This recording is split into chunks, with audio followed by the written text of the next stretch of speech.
তোমরা কি কখনো ভেবে দেখেছো ভারতের বেশিরভাগ বৃষ্টি কেন বছরের কয়েকটি নির্দিষ্ট মাসের মধ্যেই হয়? এর প্রধান কারণ হলো একটি সাময়িক বায়ু। প্রতি বছর মে মাসের শেষের দিকে ভারতের আকাশ একটু একটু করে পাল্টাতে শুরু করে। কয়েক মাসের অসহ্য গরমের পর ম্যাজিকের মতো একটি বায়ু ভারতের ভূমিতে এসে পৌঁছায়, যা জীবনে নিয়ে আসে শান্তি, আশা এবং নবায়ন। এটি মৌসুমী বায়ু, যা সাথে করে নিয়ে আসে বৃষ্টি। এটি শুধু বৃষ্টি নয়, এটি একটি ঘটনা যা ভারতীয় অর্থনীতি, ভারতের কৃষি এবং ভারতের লক্ষ লক্ষ মানুষের জীবন রক্ষা করে। এটি হলো ভারতের জীবনরেখা। প্রিয় দর্শক, ভূদর্শন চ্যানেলে তোমাদের সকলকে স্বাগত।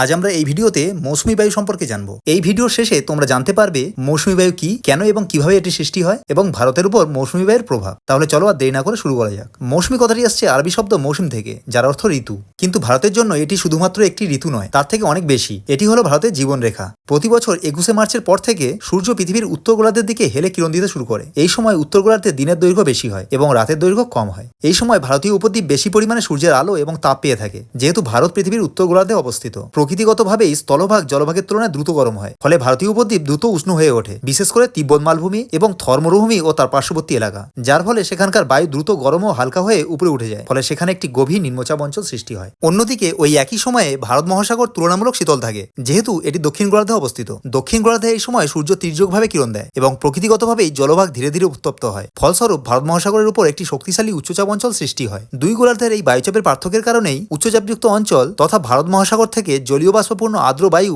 নিম্নচাপযুক্ত অঞ্চলের শূন্যস্থান পূরণ করার জন্য দ্রুত ছুটে আসে। এই জলীয় বাষ্পপূর্ণ আর্দ্র বায়ু সাধারণত জুন মাসের প্রথম সপ্তাহে ভারতীয় উপদ্বীপের কেরলা রাজ্যে তথা পশ্চিমঘাট পর্বতে গিয়ে বাধা পায় এবং পর্বতের গা বেয়ে উপরে উঠে শীতল ও ঘনীভূত হয়ে মেঘ সৃষ্টি করে এবং প্রচুর পরিমাণে শৈলক্ষের বৃষ্টিপাত ঘটায়। এটিই মৌসুমী বৃষ্টি। হঠাৎ করে প্রচন্ড বৃষ্টিপাত ঘটায় বলে একে মৌসুমী বিস্ফোরণও বলা হয়। ভারতের প্রায় প্রতিটি মানুষ অধীর আগ্রহে এই মৌসুমী বায়ুর জন্য অপেক্ষা করে এবং মৌসুমী বায়ুর আগমনকে উদযাপন করে। 3-4 মাসের অসহ্য গরমের পর যখন মৌসুমী বায়ু প্রথম বৃষ্টি নিয়ে আসে, তখন তা প্রতিটি মানুষের কাছে একটি ম্যাজিকের উপলব্ধি ঘটায়। মৌসুমী বায়ু সাধারণত ভারতের কেরল রাজ্যে জুন মাসে প্রথম সপ্তাহে এসে পৌঁছায় এবং তারপর ধীরে ধীরে তরঙ্গের মতো ভারতের প্রায় সব জায়গায় জুলাইয়ের মধ্যে পৌঁছে যায়। ভারতীয় উপদ্বীপের প্রাকৃতিক এবং ভৌগোলিক অবস্থানের জন্য মৌসুমী বায়ু ভারতে পৌঁছানোর পর দুটি শাখায় বিভক্ত হয়ে যায়। একটি মৌসুমী বায়ুর আরব সাগরীয় শাখা এবং অন্যটি বঙ্গোপসাগরীয় শাখা। মৌসুমী বায়ুর আরব সাগরীয় শাখাটি প্রচন্ড শক্তিশালী। এটি ভারতের পশ্চিমঘাট পর্বতে সর্বপ্রথম বাধা পায় এবং পশ্চিমঘাট পর্বতের পশ্চিম দিকে তথা সামুদ্রিক উপকূল অঞ্চলে প্রধানত কেরল, কর্ণাটক, গোয়া এবং মহারাষ্ট্রে প্রচন্ড বৃষ্টিপাত ঘটায় এবং বঙ্গোপসাগরীয় শাখাটি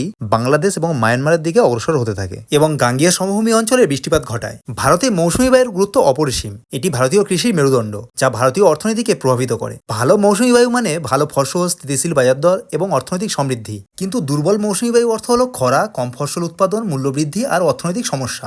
ভারতের প্রায় 50%-এরও বেশি মানুষ কৃষির উপর নির্ভরশীল এবং ভারতের কৃষির বেশিরভাগটাই মৌসুমী বৃষ্টির উপর নির্ভরশীল। ভারী মৌসুমী বৃষ্টির দ্বারা নদী, পুকুর, খালবিল এবং ভৌমজল পুনরায় পরিপূর্ণ হয়। এটি ভারতের প্রায় প্রত্যেকটি পরিবারকে পানীয় এবং নিত্য ব্যবহার্য জল প্রদান করে। মৌসুমী বৃষ্টির অতিরিক্ত জলকে নির্দিষ্ট প্রাকৃতিক এবং কৃত্রিম জলাধারে সঞ্চিত রেখে তার থেকে বিদ্যুৎ উৎপাদন করা হয়, যা দেশের বিদ্যুতের চাহিদা মেটাতে সাহায্য করে। মৌসুমী বায়ু ভারতের অরণ্য এবং জীববৈচিত্র্যকে পুনর্জীবন দান করে। এটি গ্রীষ্মের প্রচণ্ড গরমের হাত থেকে প্রত্যেকটি জীবকে স্বস্তি দেয়। এটি দৈনিক গড় উষ্ণতাকে অনেকটা কমিয়ে দেয়।